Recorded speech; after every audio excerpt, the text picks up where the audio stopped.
Morning. Hi. Thank you very much for coming. How's it going? So we wanted to kick this off. Who are we? We're Josh and Vince, and we have a fun history together. We grew up not too far from one another in upstate New York. We're not brothers. Everyone asks. Woodstock, Saugerties area, for those of you that have been, it's beautiful. There you go. Thank you. All three of you. Rosendale. Nice. It's great. My uncle owns Rosendale Hardware. Chatham, that's what, yeah. So we essentially grew up together, and I'd say around our teenage years, we realized we really connected on, a few things that weird kids that wanted to be filmmakers connect on, like Barry Sonnenfeld movies, The Addams Family, and action figures, and, making funny little videos with our buddies. We connected on action figures. Freddy Krueger, all kinds of strange things that strange kids might connect on at an age a little too young. And then we both eventually made it down to New York City. Myself to pursue acting. Somehow my parents supported that and thought that I was good enough in the local youth theater that they would support me for 2 years as I tried to become Val Kilmer, and specifically him, and Vince to become a Saint. What's that? Hot off the heels of the Saint. and Vince to become a cinematographer and a director at SVA. Yeah, so Josh reached out to me when we were both in New York together, and at the time he was reaching out to me, the best way to communicate was through MySpace mail. And just to give you a sense of how long ago that was. And MySpace at the time was funny because we, I was moving into my dorm room, and I was seeing people that I was moving in with in the elevator, and they were the people that were showing up in the cool new people section. So just to give you a sense of where MySpace was at the time, in New York at least. And I'd reached out to Vince because a buddy of mine who I'd met at Boston University camp when I was 15, this guy Sam Rush, who's now the president of original content at CollegeHumor, he and I used to kind of make funny, silly little videos in our apartment in New York, and we thought, well, wouldn't it be cool if we put some of these funny videos up online? Maybe we'll get an agent. Maybe the world will know that, we're funny people. And this was before Flash, before YouTube. This was in, late 2002, and I reached out to Vince because we decided, well, let's start a little sketch group. Maybe we can, make these funny videos and play a bunch of different characters and show everyone that we're super talented. So that paved the way to Dutch West, which was this this sketch comedy group where we're basically creating viral content for the web before it was possible to go viral. You might recognize Elaine Carroll from Very Mary Kate. It's a smash web series. She's like one of the top comedians to look out for. She was an original Dutch Westerner, as we called ourselves, and there's Vince with a much bigger beard, and Sam is the guy who's crying with the David Koechner mouth. So essentially, we were making these videos, and we didn't quite know the formula for what would succeed yet. We were making, in some cases, like 10-minute videos that took 25 minutes to download. All uploaded to QuickTime, so they take absolutely forever. But this was before any kind of pre-established, viral scientific rule of, hey, after 2 minutes and 20 seconds, people are going to start checking out or looking at the kind of bottom of the screen. So yeah, essentially, but what it did was we had 50 videos that we had made with grandmother's dying inheritance money, which was where we got our money from at the time, and we put all these videos online, and it gave us sort of a leg up because YouTube was just becoming a thing, and we had 50 videos to put on YouTube right away, and they were quality, at least for us at the time. And we'd bought the first camera was a Canon GL2. I don't know if any of the filmmakers in the audience know how awesome that camera is. It's not that great, but then we graduated to an HVX or a DVX 100, and the whole thing about that was it was a digital camera that shot like film, and everything that we shot looked pretty beautiful, and not a lot of people could have afforded it back then. But again, Grandma died. And we started shooting all of our stuff on it, and people were like, "Wow, this sketch group, they make stuff that looks really good, and they're funny." So that was kind of how we were branded. Dark and twisted. So essentially, this gave us sort of an in at a company that was just beginning their original content department, CollegeHumor.com. And at the time, the site was basically just a user-generated or content aggregating site. A lot of college kids would send in photos of boobs and beer and pranks that they'd pull on their friends, but we caught their attention. Dutch West was, you know, a favorite of founder Ricky Van Veen, and he thought, wow, you guys are so great. Why don't you come and do a couple of one-off videos for us? We have this, you know, Durex came to us and said they would love for us to do some original videos for College Humor. We thought, sure, yeah, we'd love that. Yeah, and you know, there were a bunch of companies that were sort of talking, that we were talking to. NBC had a website called .comedy.com, and Heavy.com was producing original content, and we worked with these people, Super Deluxe, but we sort of found that nobody was really sticking, and College Humor had sort of like a really good plan. So we decided that we would take a chance on them, and they took a chance on us, and that's how we started making original content for College Humor. So we'll show you some of our videos that we did. This first one being one of the earlier ones, and you can just imagine why it was popular with college kids. Yeah, essentially. So to preface it, we started making videos that they were basically just they had to be. You know, we came on because College Humor loved our ability to produce attractive-looking content on web budgets, and we brought this video as an early example of something that, you know, was funny enough, and this was the kind of content that we were putting out when we first started there. So early College Humor. Mr. Max Cohen, you made an accusation on July 15 against one Ethel Steinman, did you not? Yes, Senator Willis, I did. Of what did you accuse her, sir? Of, farting. And what, if I dare ask, did you base this accusation on, Mr. Cohen? I smelt it. You smelt it, you dealt it. That is a vicious lie, Mr. Chairman. I dealt nothing. Absolutely nothing. Now some news for your nose. In Washington, Conn tells the FAR subcommittee the foul charges against him, like the rip itself, stink. Well, it's a witch hunt. Nothing more than a brown scare. In this country, the law is simple. He who smelt it, dealt it. Then I beseech you, Chairman, as the one who so confidently makes that rhyme, could it not be you who did the crime? I don't know much about the law, being a simple farmer and all, but the way I see it, the one who denied it, that'd be you, Senator Willis. Well, he's the one who supplied it.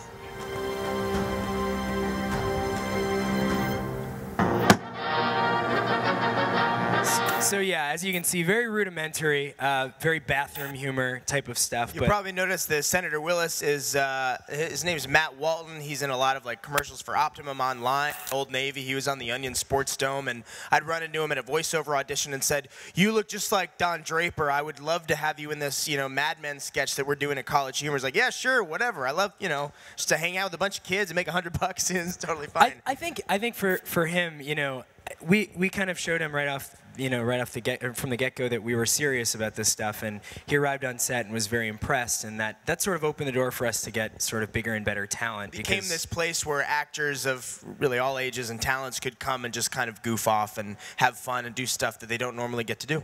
So, you know, this video represents College Humor being able to create unique content for the web at the time, and you know, it was sort of produced. It looked great. You know, we had conversations with ourselves that were like, you know, what does this look like? What is our game plan going into this? We talked about, we want the scene from The Aviator, but we had to make that on a web budget, so we did the best we could with this. So anyhow, moving on, College Humor then became, they sort of started to compete with other web companies, became a little bit bigger, and we found ourselves in a situation where it wasn't enough to just make funny videos that looked good. We had to make funny videos that looked good and were also extremely timely. So then we moved on to producing this content that, you know, in some cases a story would drop on a Monday and we'd be in the writer's room that day sort of forming a plan. By Tuesday we were in pre-production, and by Wednesday we'd be shooting. So this is an example of a video we turned around very quickly. It's called Katy Perry Puppet Sex, and it follows the story in the news when Katy Perry was on Sesame Street wearing a low-cut shirt, and everybody was going crazy on the internet because it was way too sexual for Sesame Street.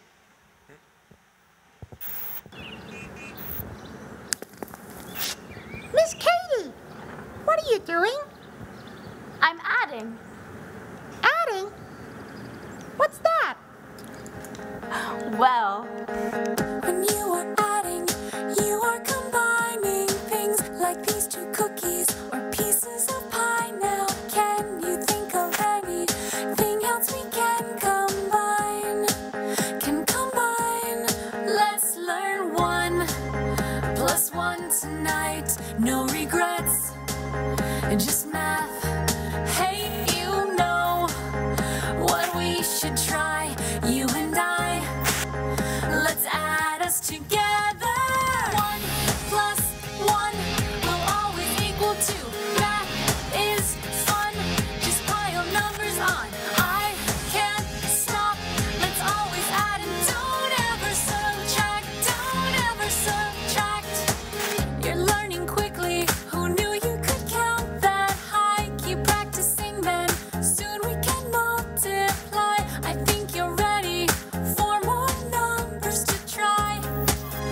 So you can imagine why this one did pretty well. This was a huge video for us, and again, as Vince was saying, it's about zeitgeisty stuff, just the way SNL does. Something happens that's big, that everyone talks about, and you know, luckily it has to do with this big pop star. When you combine Katy Perry with the word sex and throw in puppets as an aesthetic, it just hits everyone on this relatable palette that makes everyone kind of freak out, and it bode well for us. Thought it'd be funny to share the storyboards with you. So, you know, going into a day like this, we sort of had a little bit of a template in this Katy Perry video that already existed, and it was funny because I didn't actually hear the audio track until the day we started shooting, but I had a sense of what all the jokes were, and we knew a great puppet builder who had a closet full of these puppets, and fortunately he only had to make one that looked like Elmo. So that was, you know, sort of where things started to go. And, you know, speaking of what Josh said with zeitgeisty type stuff, we sort of found a cool opportunity for ourselves in College Humor as coming from a sketch background where we could make these sort of timely videos about things that were hitting really hard on the internet or in, you know, the media, and we'd love to cast ourselves occasionally in them. So the next video we brought it won a Webby, and it was basically a play, our take on Inglourious Bastards, and it stars Josh and I, so hope you like it.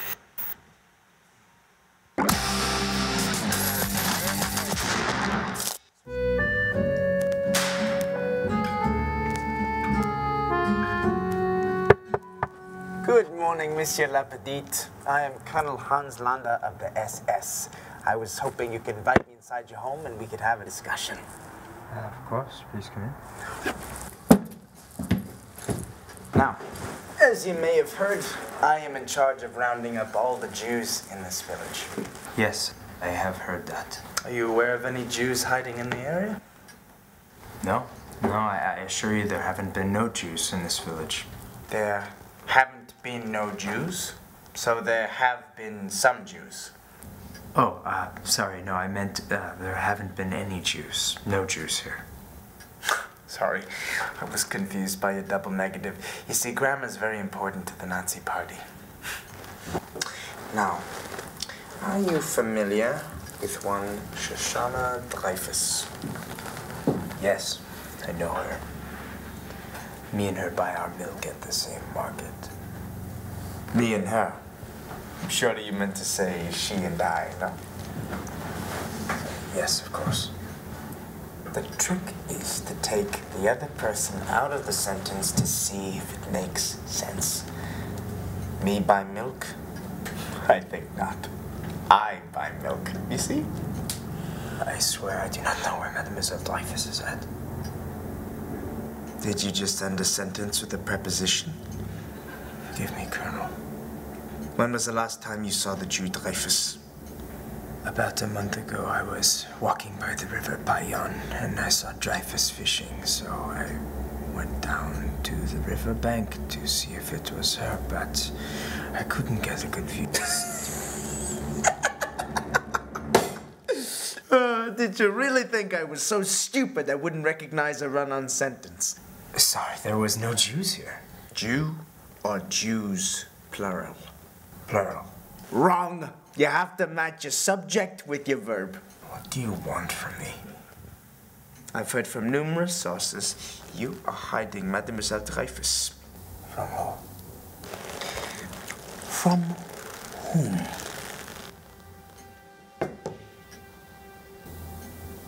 Don't kill me, please.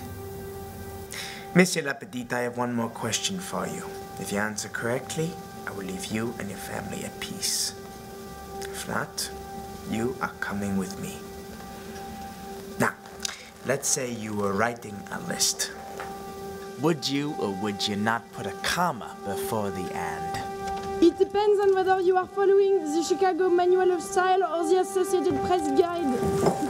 Hiding under the floorboards, I have finally found you. Wait. You are hiding under the floorboards, or is she? A dangling participle?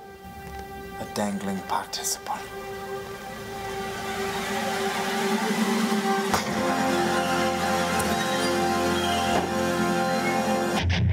So the Zeitgeisty things that were happening with this video, thank you. So fun to work together when usually, you know, we have a director, DP, or, you know, directing relationship, directing duo relationship, and you know, it really brought us back to our like sketch roots to be able to do that. So it was a lot of fun. But the two kind of, you know, great things about this video that we attribute the kind of, you know, viralness of it is everyone in this room has probably at one point called someone a grammar Nazi, or has been called a grammar Nazi, or is familiar with that term. So there's kind of that umbrella bit to it, and then of course the this is all by way of one of the most popular videos at the time, or movies rather, was Inglourious Bastards. And you know, like we said, it won a Webby ultimately, but you know, this was a fan favorite on blogs like Laughing Squid, and Huffington Post picked it up, and you know, it sort of did well on Tumblr, and you know, that sort of began this nice organic sort of run for it. And you know, we knew it would be a fun video, but it ended up sort of becoming a little bit of like a critical acclaim video, so that was pretty cool.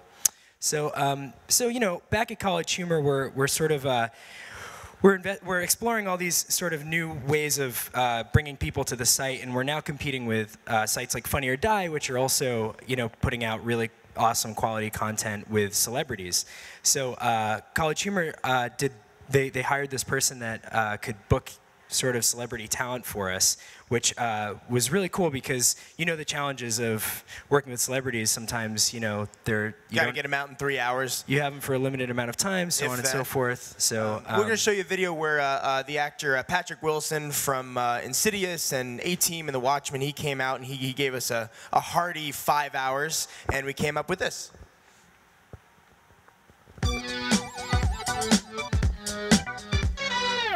You're bad. I'm gonna powder you later. Oh. Hi, I'm Broadway film and television star Patrick Wilson. Did you know that before I was in Watchmen, The A-Team, Insidious, and CBS's short-lived series A Gifted Man, I worked steadily as a stock photography model? That's right. I modeled for over 133,000 stock photos. And now, for a limited time, I'm making them available on 3 easy-to-download discs, just for you. Now, searching for that perfect stock photo can be tough. Well, believe me, I have done them all. In disc 1, you'll find a series of simple stock images for your everyday needs. For example, a regular guy going back to school, a man shielding his eyes from the sun, signifying leadership, a man and a woman lacing up their running shoes before a workout. In disc 2, you'll find a series of unnecessarily specific stock images, such as a guy spilling golf balls down the steps of a federal building, Asian businessmen giving the thumbs up to camera while an American guy drinks coffee, a surgeon getting locked out of his car, an old man scolding a giant frog, a little cowboy handing over his loot to the Grim Reaper, and a soccer player kicking a large teddy bear into a ficus tree. Disc 3? You guessed it, even more stock photos. Again, I've done over 133,000 of them, so there's some really specific ones in there, such as a guy in a tiger costume playing an inflatable guitar in a foggy room full of military personnel, a guy celebrating his birthday with cartoon snakes, a detective examining a jar of peanut butter in a room filled with mousetraps, Hasidic guys dressed as the King of Hearts, and my personal favorite, a beekeeper giving a bear a piggyback ride. These images and thousands more on my discs. Buy them today. Buy Patrick Wilson's Unlimited Stock Photography Collection Volume 1 and we'll throw in Patrick Wilson's Stock Videos DVD free, featuring Guy's face on blood.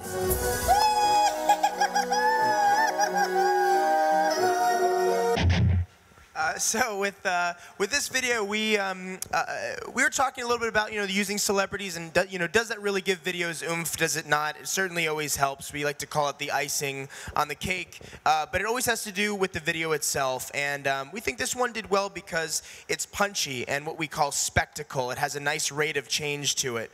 We call these kinds of sketches tag out sketches, where you kind of have rapid fire different things happening one after the other. You never quite know what you're going to expect. Just this kind of sketch that's fun to watch. Agencies love this one. Play that for all the agencies. Love this one, yeah. It's like, oh, you must have treated him well. It looked like he was having a good time, and luckily he was. So moving right along, we're going to show you a video from a series of videos we did called VHS. And if you're familiar with, you know, sites like Everything is Terrible, or you just grew up watching horrible local access television, you'll know that that's a very popular thing on the net, remixing these awful local television shows with, you know, strange talk talk show hosts and kind of unusual puppets and things like that, we wanted to create our own local access show, essentially, a clip from a show that could exist. And with this video and with the videos we did like it, we wanted to fool people into thinking that something kind of terrible happened on one of these shows. So we'll just jump in.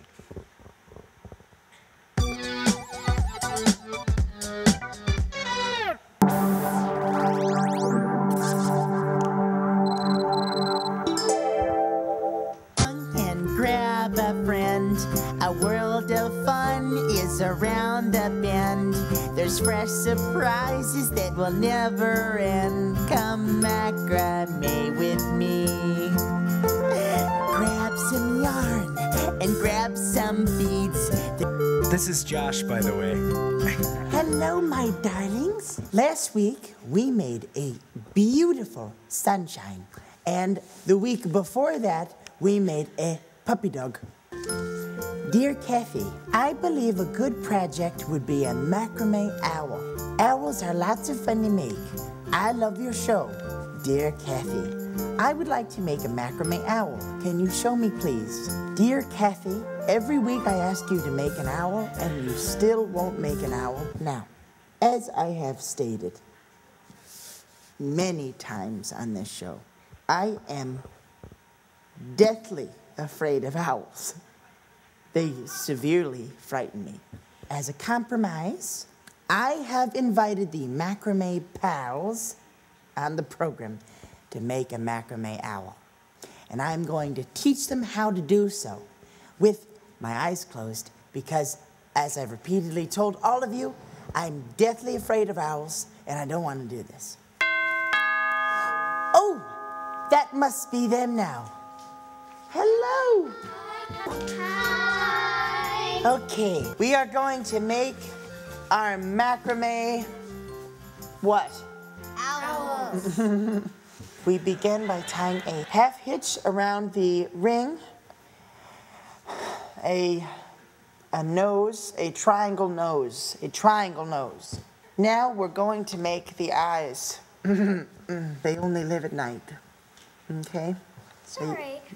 No! I don't know if it was a bird or an owl or a man, or, but a thing came into my room and repeatedly started pecking at my body, pecking at my face. Pecking. Ow, ow, ow. It's a terrible feeling. And being alone is almost as terrible, but I think owls take the cake. Now, I want everyone to take their owl. Do they have their owl? Are they near their owl? Yeah. Okay. I want you to bury your owl. Kathy, don't you want to see what I made? Well, I always want to see what a child made. Oh, Abby! Why would you do that? Kathy, would you like to see mine? Mitchell, if it's not an owl, I suppose I can take a look. It's an owl! Daniela, where's Daniela? Who's there?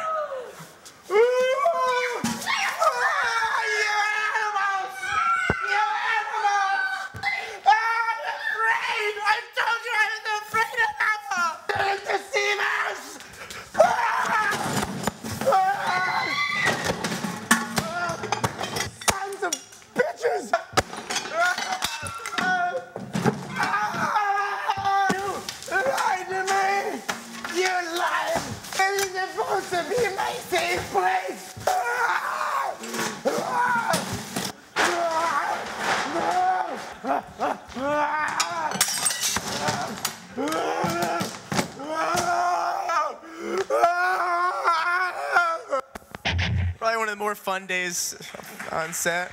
Thanks. So Paper Magazine called it one of the, it was the #3 funniest video online of 2011, did well on Tumblr, HuffPo wrote it up, did very well, and I'd like to think we fooled people at least for the first 2 minutes. So, at CollegeHumor, we had this great range of videos, as you saw. We'd shot over, 900 of them over the course of 5 years or so. Yeah, something like 900 videos. And eventually, sort of the next chapter in our story is that we, attracted the attention of a company that you know, is renowned throughout the industry, Click 3X, and they approached us because they were just starting to form a roster of their own of directors. They're an incredible post-production company. They're a little bit of an agency, and they're getting into live action, and they're like, wow, you guys have done so much. I think it's time for you to start doing commercials. And we're like, that sounds like a great idea. And we started doing some projects for Click. And you know, we found right away that we were pretty pitchable because we had all these videos in our Rolodex, and you know, clients or agencies would come and say, "Hey, do you have anything with puppets and sex?" And we'd say, "Yeah, here are 5 music videos. Do you have do you genre stuff? You making fun of movies and all that on the street stuff." So so we brought with us an example of one of our sort of early collaborations with Click, which was a campaign that Durex brought to them, basically using puppets to sell condoms. And basically the way it was structured was it was Valentine's Day videos, and it was in 2 categories. There were men's and women's, and you could click on, it was part of a bigger site that you could click on several videos. I think we made like... was just speed a woman up or slow a man down. It was a female bear and a male bear. Yeah, and they were super quick little commercials. I think there were like 20, right? Yeah, we did, I think, 10 to 15 little phrases each. Okay, so we brought one that this is intended to slow a man down.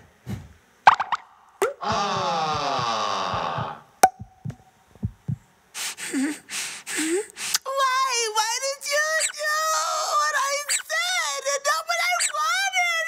It's like, you don't listen to me.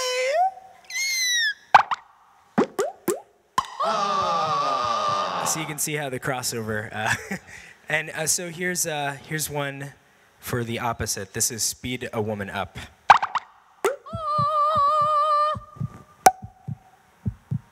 Okay, 98, 99, still 2 arms, 100. Okay, ready for 1 arm?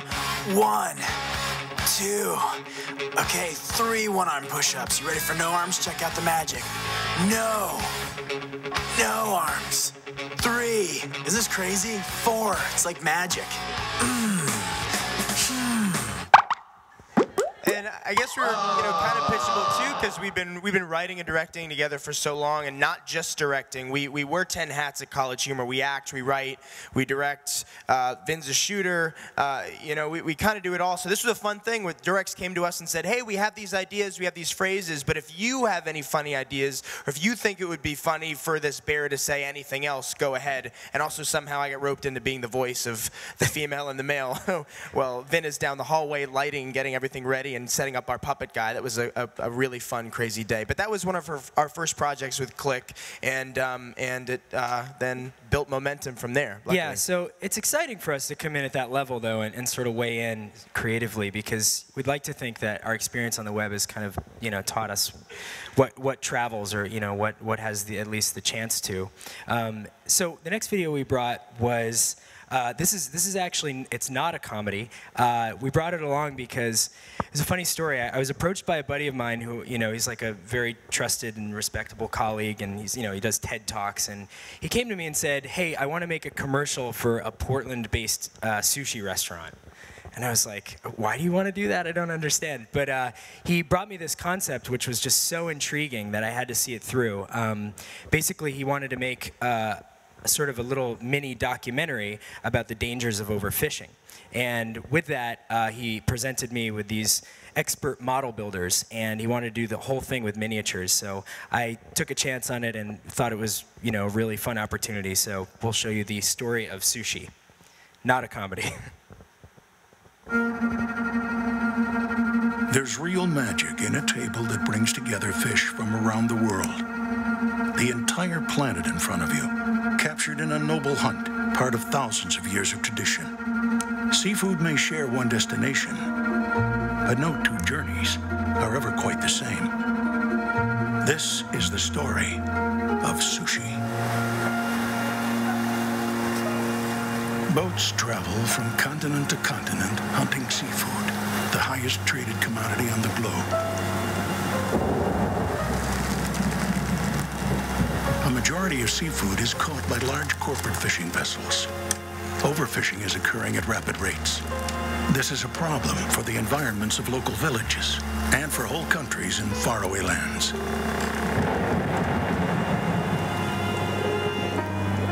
Most often, boats supply unsustainable fishing methods, catching many species at one time without the right gear or license to process as food. This creates a devastating effect called bycatch. For every pound of seafood that makes it, an estimated 5 pounds are thrown overboard and wasted. Sharks, sea turtles, birds, dolphins, whales. The ecosystem suffers.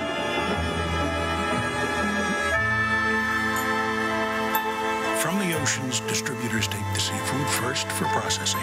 From there, it's sent to local markets. This means the seafood could be contained for weeks before it ever gets to a restaurant. Of the 125 to 150 million tons of seafood caught each year, roughly 20 to 45% goes uneaten because of improper storage and transportation. And when the fish is delivered to your restaurant, the journey is complete. But one must reflect on this journey. How did the fishermen pull the seafood from the ocean? Did they kill the ecosystem to catch the fish, only to lie and sell it as sustainable? Is the restaurant selling the real fish being paid for? And what about all that bycatch that doesn't make it to your plate? We can do better than this. There is a better way.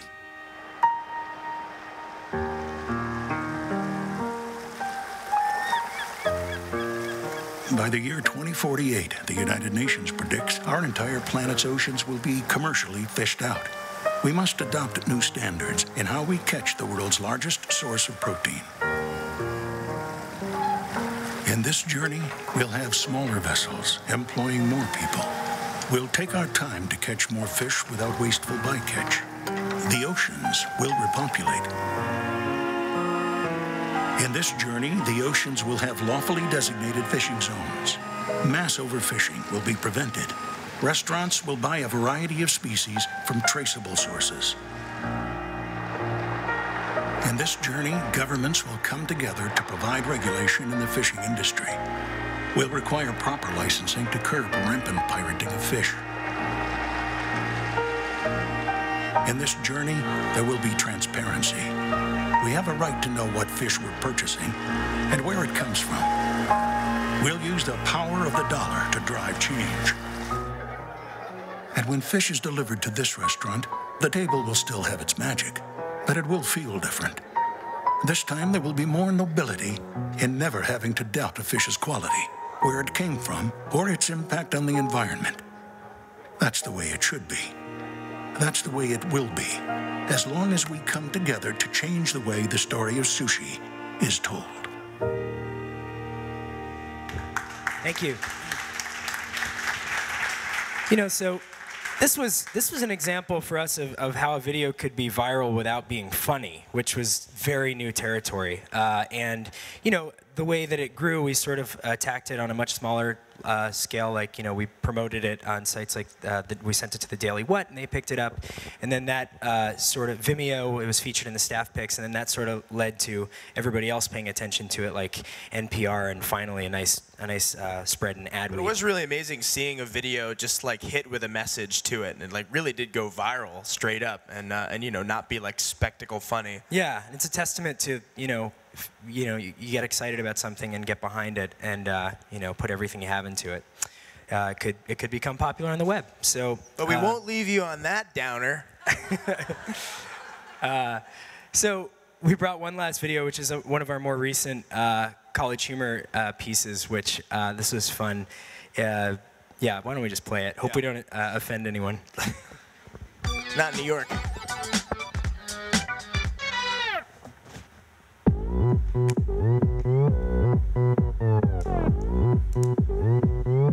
Mitt Romney style. Romney style. I got a horse in the Olympics, girl, but I don't even watch him. In and out of tax loopholes, cause I'm so fucking awesome. Bitch, it's Friday night, you know we benefit hopping. Check my and spit, you, us consumption.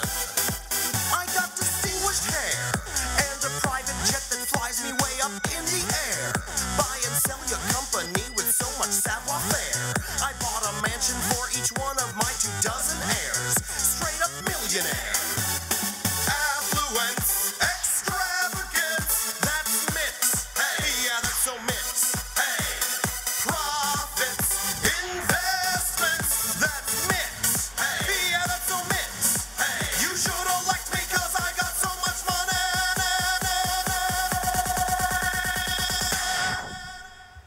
Mitt Romney style.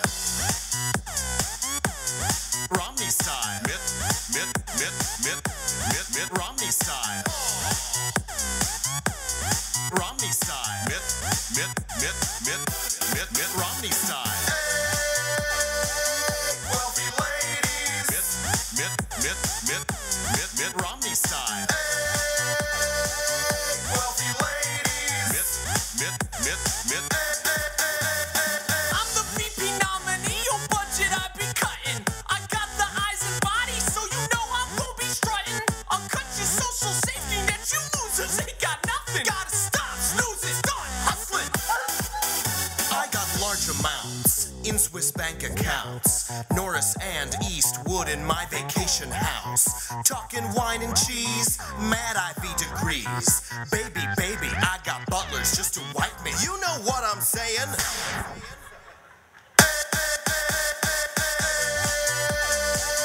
Wealthy ladies. Mitt Romney style. Kissing babies. Mitt Romney style. Mitt Romney style. Thank you.